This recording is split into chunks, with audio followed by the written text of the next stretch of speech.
bagaimana kalau dia belum balik melakukan jual beli. Nah, di sini Bapak Ibu ada perincian dari para ulama. Pertama, sebagian ulama mengatakan bahwa transaksi anak yang belum balik itu tidak bisa berdiri sendiri. Mereka boleh transaksi tapi berada dalam pengawasan wali. Bapak Ibu hadirin wal hadirat muliakan Allah Subhanahu wa taala, kita lanjutkan kajian kita dalam tema tentang halal haram dalam kehidupan sosial, dan kita masih membahas tentang ma yata'allaqu bil ahkamil usrah, yaitu hukum-hukum terkait dengan keluarga. Pertemuan yang lalu kita membahas tentang hukum terkait dengan as-sabi, yaitu anak. Ketika belum balik, ini anak-anak yang belum balik itu dalam Islam punya hukum-hukum tersendiri.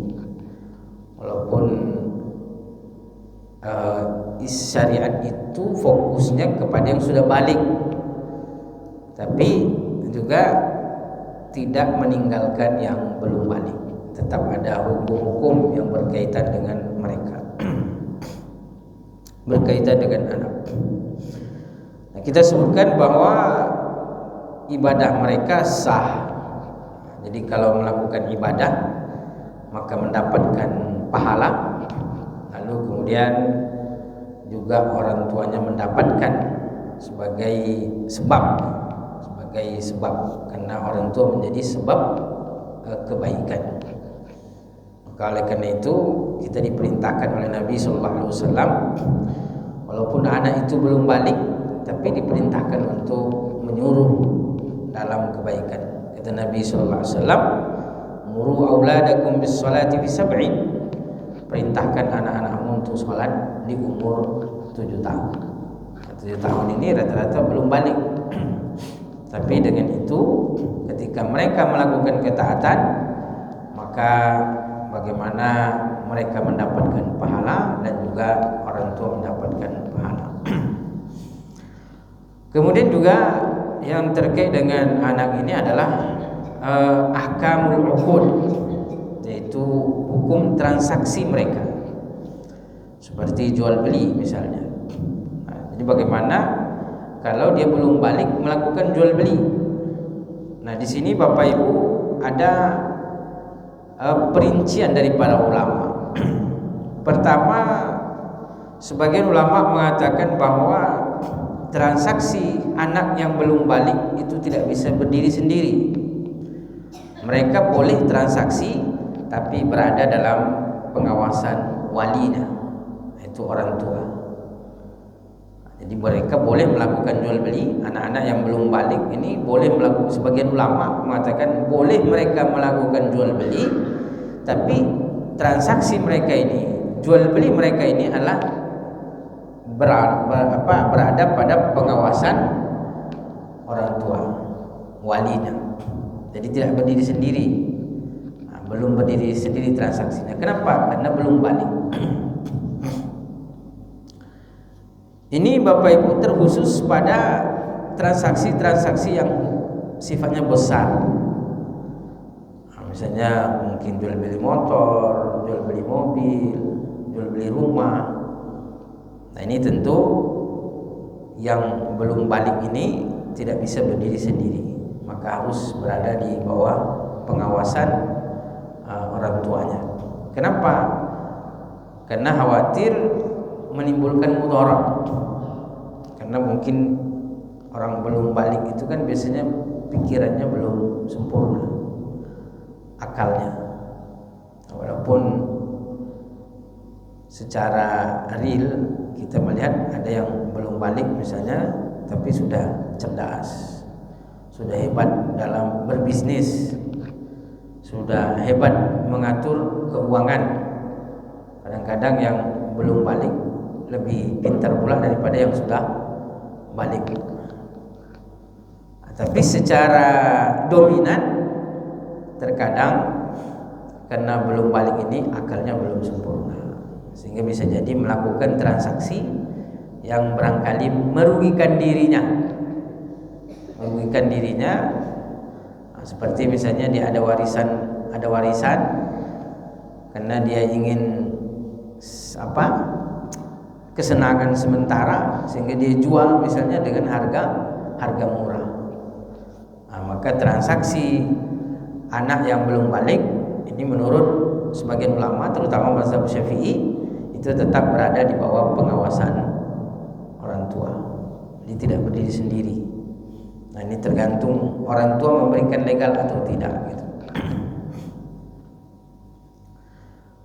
Nah, hal ini bisa kita lihat, tapi sebagian ulama mengatakan bahwa transaksi anak yang sudah mumayyiz, walaupun dia belum balik tapi sudah mumayyiz, maka itu sudah berdiri sendiri.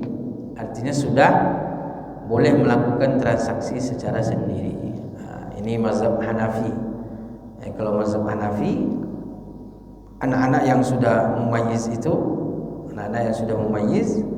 walaupun belum balik, maka transaksinya sudah berdiri sendiri. Jadi sudah bebas dia. Ini kalau sudah mumayyiz. Tapi kalau belum mumayyiz, itu sepakat para ulama bahwa transaksinya itu berada di bawah pengawasan orang tua. Anak-anak misalnya umur 4 tahun, ya beli makanan, ya itu karena legitimasi daripada orang tua. Jadi salah. Kenapa? Karena diizinkan oleh orang tuanya.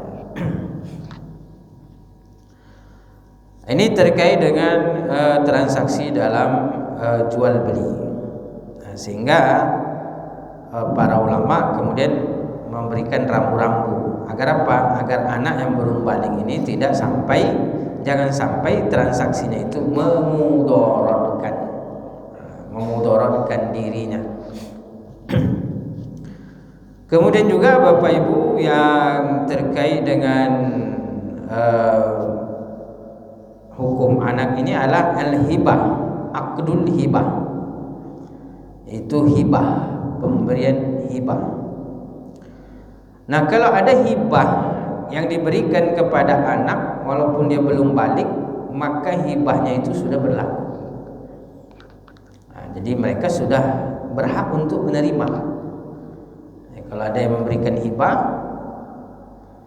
terutama hibah dari orang tua misalnya, nah ini tentu boleh. Jadi walaupun dia belum balik, tapi dia sudah boleh menerima apa? Menerima hibah. Jadi orang tua menghibahkan kepada anak. Kadang-kadang ada orang tua sebelum dia meninggal, dia sudah menghibahkan hartanya, sudah bagi-bagi. Maka termasuk yang belum balik itu juga berhak. Nah, memang dalam hadis Nabi sallallahu alaihi wasallam menyebutkan bahwa sawu auladakum, kata Nabi kepada orang tua yang ingin memberikan hibah kepada anak-anaknya, kata Nabi sallallahu alaihi wasallam, samakan. Jadi samakanlah pemberian kepada anak-anakmu itu. Jangan sampai menzolimi salah satunya. Jadi kan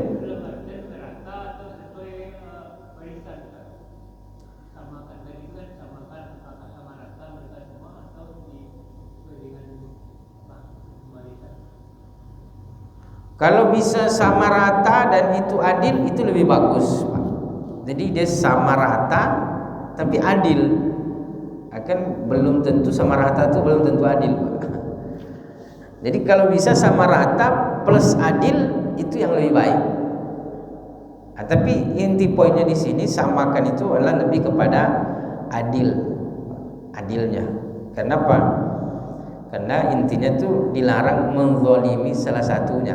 Nah, berarti kalau tidak menzalimi kan berlaku adil, kan begitu, Pak. Nah, berarti di sini poinnya itu adalah adilnya. Nah, kalau sama rata adil itu yang lebih bagus. Tapi kalau misalnya ini yang anak pertama udah selesai semua urusannya, udah kuliah, udah kerja pula lagi. Ini yang terakhir nih masih sekolah. Mungkin di situ menyamakan justru tidak adil gitu. Jadi mungkin di sini lebih kepada ininya, sesuai dengan kebutuhan, mungkin sesuai dengan hajatnya atau proporsionalnya. Itu jadi sama di sini lebih kepada adilnya. Kalau memang sama rata itu adil, itu lebih bagus gitu. Tapi bisa jadi sama rata justru tidak adil. Nah, jadi dan tidak mesti sama dengan bagian waris. Tidak mesti kalau hibah. Bahkan kata Nabi, kalau hibah ini kalau ingin melebihkan maka lebihkan yang perempuan. Nah, kalau waris kan laki-laki 2 kali, perempuan 1. Nah, tapi kalau hibah kata Nabi sallallahu alaihi wasallam, kalau ingin melebihkan maka lebihkanlah yang perempuan. Nah, itu hibah nih.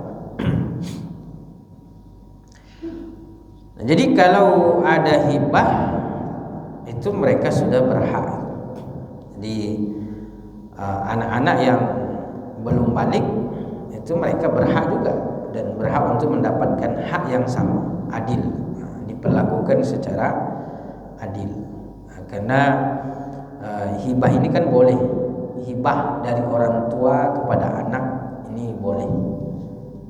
Jadi boleh metode pembagian harta ini kan boleh metode hibah, boleh juga metode waris. Ini yang kedua, hibah. Yang ketiga adalah wasiat.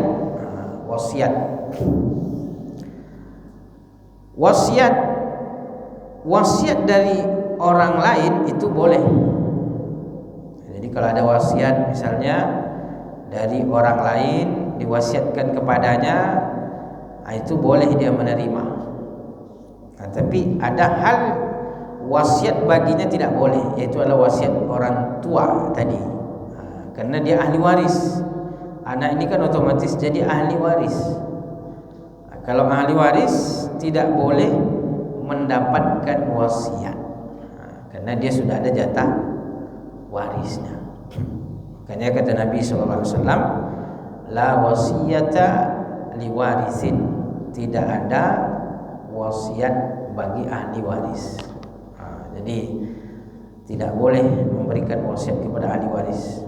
Kadang orang tua itu berwasiat kepada ahli warisnya, ini nanti kalau saya meninggal, ini rumah ini untuk si anak yang keberapa misalnya.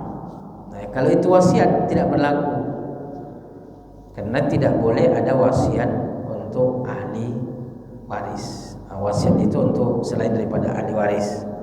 Wasiat itu untuk misalnya kebaikan atau untuk orang lain yang bukan ahli waris. Ya, misalnya seperti mungkin cucu dari anak perempuan, itu bagus diberikan wasiat karena mereka tidak menjadi ahli waris. Kemudian juga misalnya anak angkat ini tidak masuk sebagai ahli waris, sehingga seringkali anak angkat ini menjadi polemik. Dia dianggap sebagai anak, tapi ketika bagi-bagi waris dia tidak dapat. Padahal bisa jadi dia juga lama menemani, atau bahkan bisa jadi lama ikut bekerja dengan bapak angkatnya, misalnya orang tua angkatnya. Ketika orang tua angkatnya meninggal, maka dia tidak menjadi ahli waris. Ya, kalau saudara angkatnya baik misalnya tetap memberi, itu alhamdulillah. Ini kadang-kadang saudara angkatnya ini malah kedekut gitu, pelit, sehingga saudara angkat, anak angkat tadi terhalang, tidak dapat sama sekali.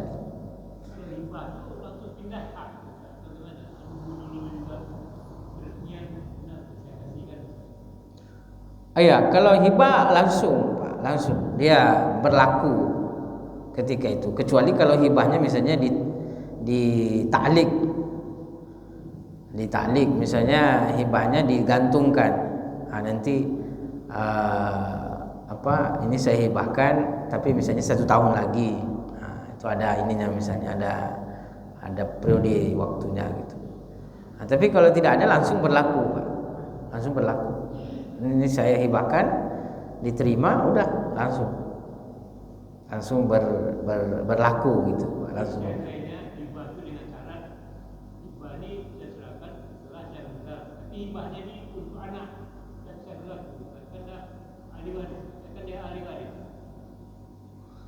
Ya, ini sebagian ulama mengatakan ini bukan hibah, walaupun bahasanya hibah, tapi esensinya ini adalah wasiat, sehingga dia tidak berlaku gitu. Karena yang namanya diucapkan ketika hidup dilaksanakan setelah meninggal itu wasiat. Nah, jadi sebagian ulama memandang ini bukan hibah, walaupun bahasanya hibah gitu. Nah, tapi ini adalah wasiat. Karena wasiat maka dia batal. Jadi warisan dia jadinya gitu, dibagi sesuai dengan warisan. Gitu. Nah, tapi sebagian ulama membenarkan itu, membolehkan bahwa boleh hibah digantung dengan kematian. Nanti kalau saya sudah meninggal, dan ini nanti tergantung putusan pengadilan nih. Kalau begini, tergantung apakah dia meneruskan itu sebagai hibah atau sebagai wasiat. Nah, cuma sebagian ulama mengatakan bahwa itu tidak, walaupun bahasanya hibah tapi tidak hibah, tapi dia wasiat. Jadi kadang-kadang bahasa bertentangan dengan esensi. Nah, misalnya nih, ini saya kasih HP ini, kasih saya uang 1 juta, nah, gitu. Saya kasih, bahasanya saya kasih, tapi kasih juga saya uang 1 juta. Ini hibah atau jual beli? Jual beli. Nah, ini walaupun bahasanya kadang-kadang kadang-kadang hibah, tapi pada esensinya bukan hibah gitu. Nah, jadi sebagian ulama kalau model seperti itu memandang itu bukan lagi sebagai hibah, tapi jatuhnya sudah wasiat karena digantungkan setelah meninggal gitu. Nah, maka ya jadi wasiat dia. Nah, kalau jadi wasiat kan tidak berlaku untuk ahli waris. Nah, jadi batal, wasiatnya batal, tapi jadi warisan. Nah, bukan hilang hartanya, enggak, tetap dia jadi warisan. Nah, ini kalau berkaitan dengan wasiat, karena memang wasiat ini itu diperuntukkan selain daripada ahli waris. Nah, jadi ini penting nih wasiat ini, karena ini salah satu mencegah daripada perselisihan. Seperti tadi ada ada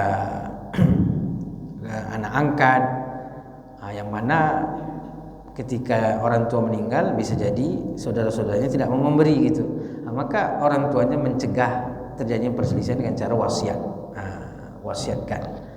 Diwasiatkan sehingga anak angkat itu dapat melalui jalur apa? Jalur wasiat, bukan melalui jalur warisan. Karena kalau jalur warisan dia tidak bisa gitu. Nah, begitu juga misalnya kemarin saya ditanya kan, ada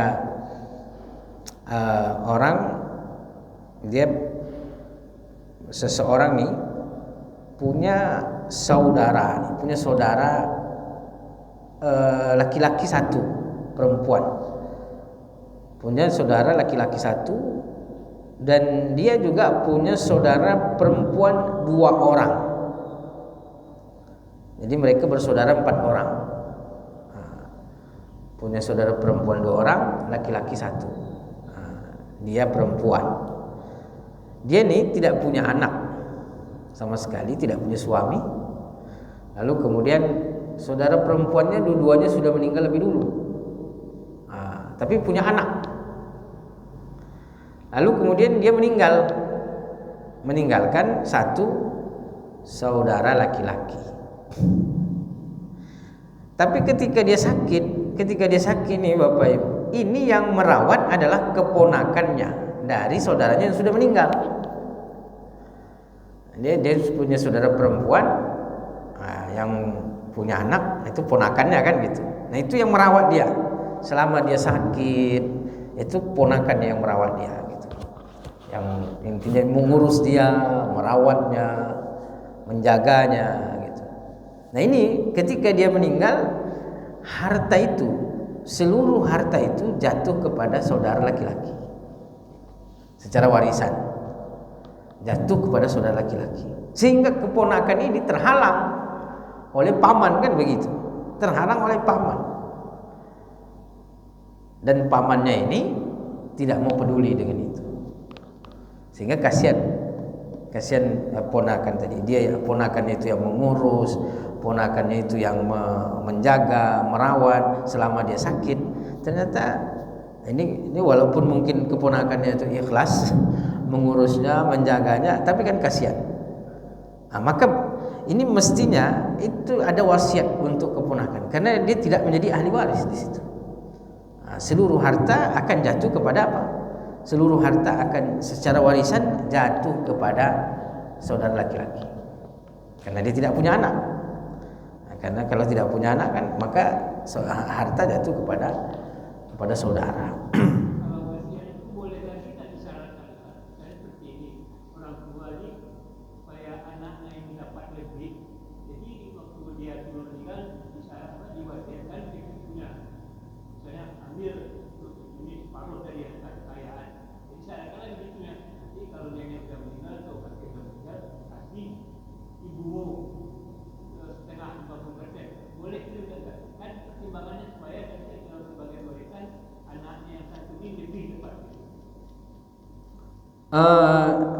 Mewasiatkan boleh, tapi mensyaratkan itu tidak boleh, Pak. Ya, mewasiatkan boleh, tapi mensyaratkan tidak boleh. Dia mewasiatkan kepada cucu tentu boleh, ya kan, cucu daripada anak perempuan, ya kan, ini tidak sebagai ahli waris gitu. Tapi berwasiat kepada mereka boleh. Jadi memberikan wasiat boleh, tapi mensyaratkan ini tidak boleh. Jadi dan di kita berwasiat ini pun harus disaksikan oleh para ahli waris juga. Jadi para ahli waris itu menjadi saksi, ataupun kalau tidak semuanya ada yang menjadi saksi, sehingga nanti tidak menjadi pertentangan.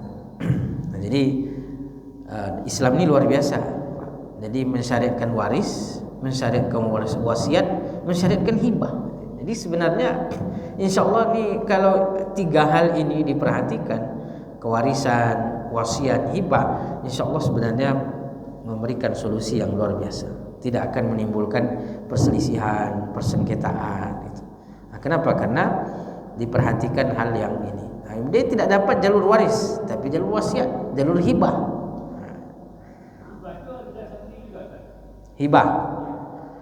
Hibah sebenarnya tidak perlu saksi, tapi kalau dia berkaitan dengan harta warisan tadi, sebaiknya ada saksi gitu. Ya, kalau saya dengan orang misalnya, ini HP saya ambil, saya kasih hibah ke orang misalnya, tidak perlu saksi, Pak, udah berlaku gitu. Tapi kalau dia ada kaitannya dengan kewarisan, maka sebaiknya pakai saksi. Kenapa? Khawatir misalnya ahli waris yang lain tidak mengakui gitu. Jadi hibahnya dengan pemberian itu kekuatannya sama atau gimana? Bisa kan hibahkan ke kamu, bisa berikan ke kamu. Sama, Pak. Hibah itu pemberiannya itu. Hibah itu bahasa Arab, pemberian bahasa Indonesia. Jadi maknanya sama. Kalau hibah namanya akad dalam bahasa Arab, kalau dalam Indonesia ini pemberian. Saya berikan. Nanti berbeda sebenarnya dengan hadiah pun hampir sama juga hadiah, cuman bedanya kalau hadiah ini mungkin lebih kepada ada tujuan untuk ini, untuk mengapresiasi, tujuan untuk menyenangkan, untuk cinta gitu, Pak. Itu hadiah dengan hibah itu hampir sama gitu. Bahkan dengan sogokan hampir sama juga. Bedanya di niat aja. Menyogok, sogok ini sogokan misalnya kan, itu hampir sama juga. Tapi di niat nanti yang membedakan itu. Sama juga dengan sodakoh ya hampir sama juga, cuman di niat nanti. Kalau sodakoh dia jadi ibadah gitu. Tapi kalau hibah itu bisa bernilai sodakoh, bisa juga dia bernilai hanya perpindahan saja, perpindahan kepemilikan. Kalau dari orang non muslim tentu dia tidak disebut sebagai sedekah, hanya sebagai hibah saja. perpindahan kepemilikan. Dan itu boleh, non muslim boleh kepada muslim, bahkan untuk misalnya pembangunan masjid boleh gitu, disebut sebagai hibah gitu. Tentu tidak sebagai sedekah, karena sedekah itu kan sebagai ibadah gitu. Jadi lebih kepada perpindahan kepemilikan. Tapi kalau non muslim memberikan kebaikan itu, apakah mereka dapat pahala? Dapat kebaikan balasan dunia, tapi tidak dapat pahala di akhirat. Tapi balasan dunia dapat ya, kata para ulama, seperti mungkin rezekinya makin lapang gitu, hidupnya diberikan kelancaran di dunia gitu. Tapi di akhirat tidak. Jadi hibah ini lebih umum gitu, pemberian ini lebih umum, dia bisa bernilai pahala, bisa juga tidak. Jadi itu terkait dengan hibah dan wasiat. Jadi kalau wasiat kepada anak, maka ini tergantung. Kalau dari pewaris tidak sah, tapi kalau dari orang lain itu sah. Itu boleh. Dan kita sebutkan bahwa wasiat ini salah satu jalan untuk mencegah perselisihan. Adalah salah satu jalan untuk memberikan kebaikan.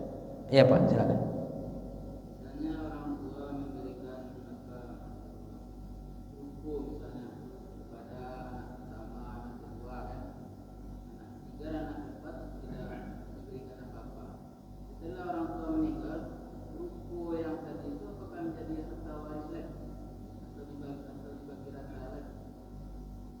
Oh enggak Pak, udah jadi hibah.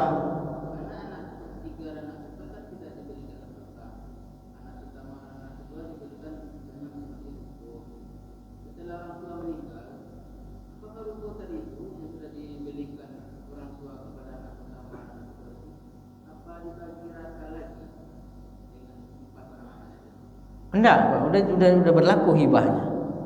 Hibahnya sudah berlaku. Ya, karena namanya hibah kan berlaku sudah ketika masih hidup, udah tidak bisa digagalkan lagi gitu.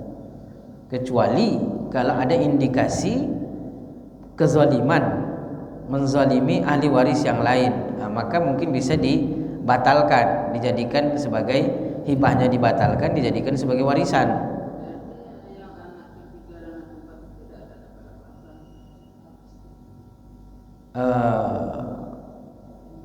Ya balik kepada rezeki lagi Pak, berarti nggak rezeki dia gitu. Karena kalau secara hibah sudah berlaku tadi, udah hibah berlaku pada ahli waris, berlaku pada ahli waris. Wasiat yang tidak berlaku kepada ahli waris. Kalau hibah berlaku.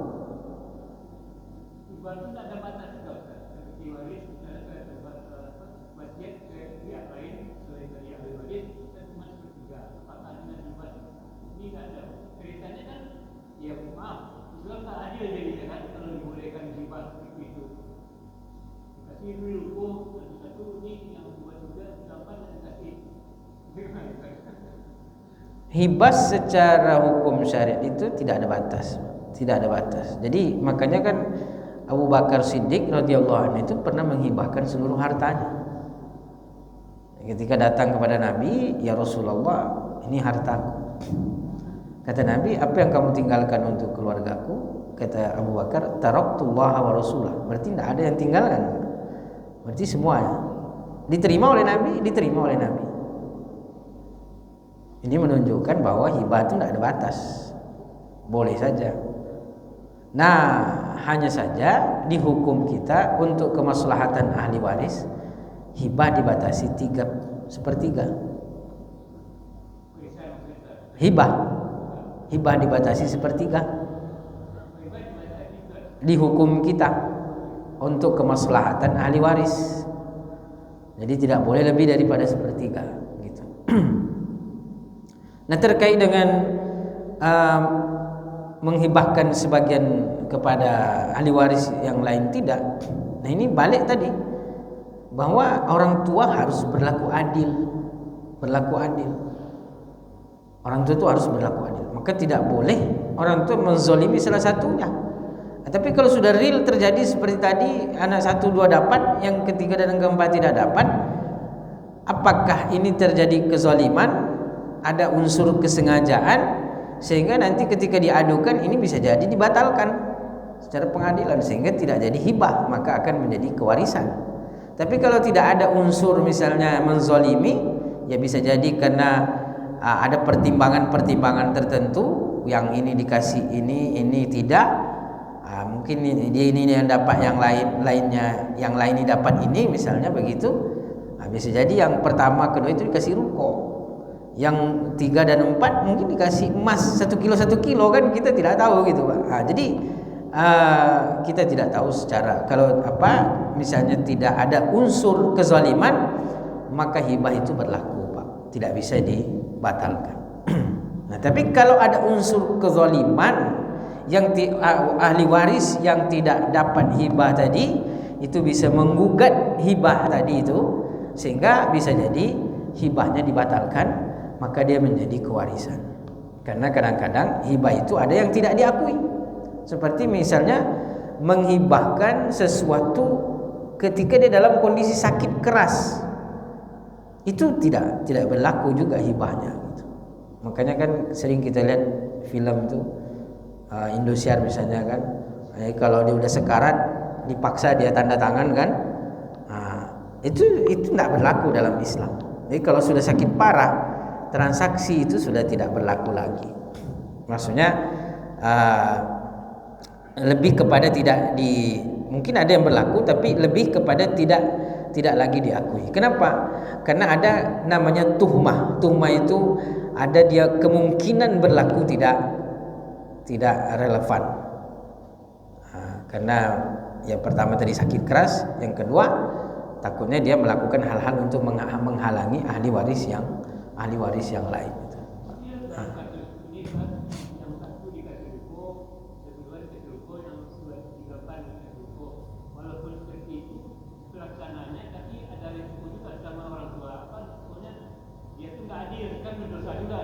Ya betul, kalau dia sengaja tidak melakukan, sengaja dia tidak berlaku adil, dia berdosa.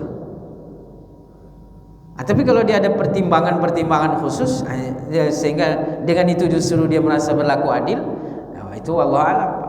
Makanya nanti ahli waris yang merasa diperlakukan tidak adil, dia bisa menggugat itu, dan kalau terbukti bahwa di situ ada unsur kezaliman, maka bisa saja hibahnya dibatalkan, maka menjadi balik kepada hukum waris. Jadi bisa saja batal itu, hibah bisa jadi batal itu. Nah, makanya dalam masalah hibah ini Nabi itu perintahkan bahwa berlaku adil, samakan gitu. Makanya kata Nabi kan samakan dulu. Makanya jadi kalau bisa sama dan itu adil, itu yang lebih baik.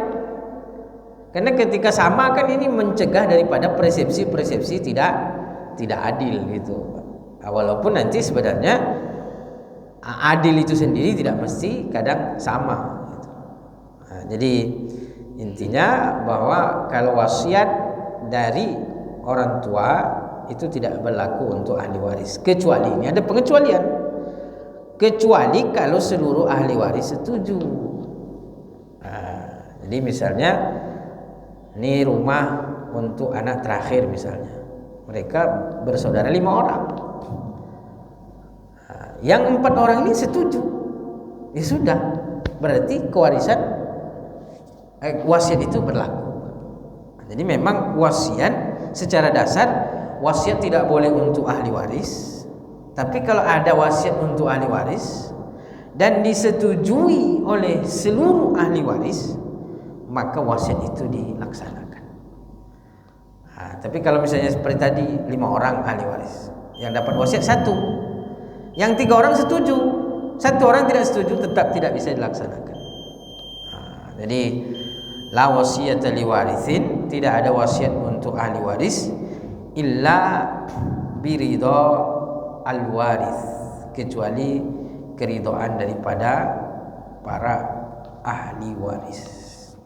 Itu dia. Baik Bapak Ibu yang dimuliakan Allah Subhanahu wa taala, kemudian yang terakhir terkait dengan hukum anak, yaitu harta anak.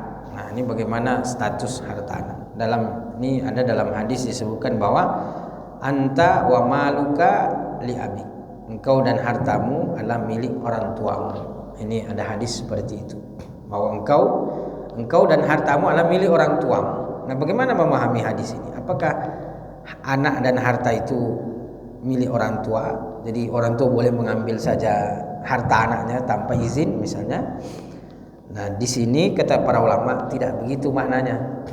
Jadi tetap harta anak itu adalah harta anak. Orang tua ketika ingin mengambil harta anaknya tetap harus izin. Nah, di situ lebih kepada menunjukkan bahwa betapa besar jasa orang tua kepada anaknya. Gitu. Nah, maka misalnya ketika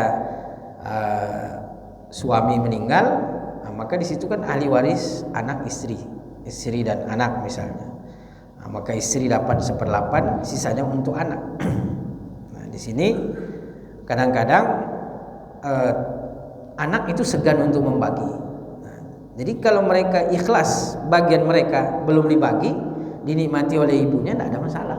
Nah, jadi suami sudah meninggal, harta itu masih dinikmati oleh istri dan anak-anaknya. Mestinya kan kalau suami meninggal itu kan dibagi, mestinya dalam warisan. Nah, istri dapat 1/8 kalau tidak pakai gonogini. Tapi kalau pakai gonogini kan digonogini dulu, baru kemudian untuk istri dapat 1/8, lalu kemudian sisanya untuk anak-anak. Nah, ini sering saya ditanya, bagaimana suami sudah meninggal tapi harta tuh belum dibagi, masih dikuasai oleh ibu misalnya. Ya, anak-anak ikhlas saja, tidak ada masalah. Nah, ya ikhlas kan gitu.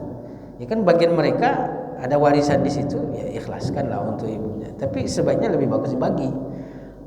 Yang selama ini kita lihat dalam masyarakat, suami meninggal, ada istri, ada anak-anak sudah masuk sekolah, sudah masuk kuliah. Tapi mereka tidak mempermasalahkan perjalanan hidupnya seperti biasa. Jadi ibunya membacakan juga, ya, pokoknya membiayai anaknya semua. Itu gimana Ustaz? Kan seharusnya dibagi. Ini karena mungkin kurang pengetahuan, anak-anaknya semua tujuh aja. Ya, it is okay, tidak ada masalah. Yang penting anak-anak ikhlas, itu aja. Tapi kalau misalnya ada ahli waris yang lain, misalnya orang tua, nah itu sebaiknya dikasih, nah gitu kan. Karena jatuhnya kan mertuanya kan. Nah, maka sebaiknya dikasih itu hak orang tua yang meninggal tadi. Nah, kecuali misalnya yang dikhawatirkan Pak sebenarnya adalah istri tadi menikah lagi, menikah pula dengan berondong. Berondong nih pula niatnya adalah untuk menikmati harta istrinya tadi. Ini maka dalam kondisi seperti ini, maka pihak keluarga harus mempertimbangkan kemaslahatan anak tadi. Maka paman-pamannya dari pihak suami itu harus turun ikut campur tangan untuk membela hak-hak keponakannya tadi. Jadi kalau mau menikah, ini siapa istri yang ditinggal ini mau menikah, sebelum menikah bagi dulu harta itu, bagi, sehingga hak-hak anak itu tidak terlalaikan gitu. Jadi istri kadang bilang, ini kan peninggalan suami saya, tidak bisa, karena syariat sudah mengatur bahwa di situ ada hak anak gitu. Jadi sebenarnya kalau kita jalankan syariat Islam ini dengan baik, sebenarnya selesai, Pak. Tidak ada yang menjadi problem, tidak ada yang menjadi persoalan. Karena kalau kita betul-betul menyerahkan aturan ini kepada syariat Islam, tidak ada yang terzolimi. Karena Allah Maha tahu mana yang lebih baik. Mudah-mudahan insyaallah semua diberikan kebaikan, kita diberikan keluarga-keluarga yang baik, insyaallah, untuk sama-sama menuju kebaikan dan ketaatan, sehingga kita semua insyaallah masuk surga Allah Subhanahu wa taala. Amin ya rabbal alamin.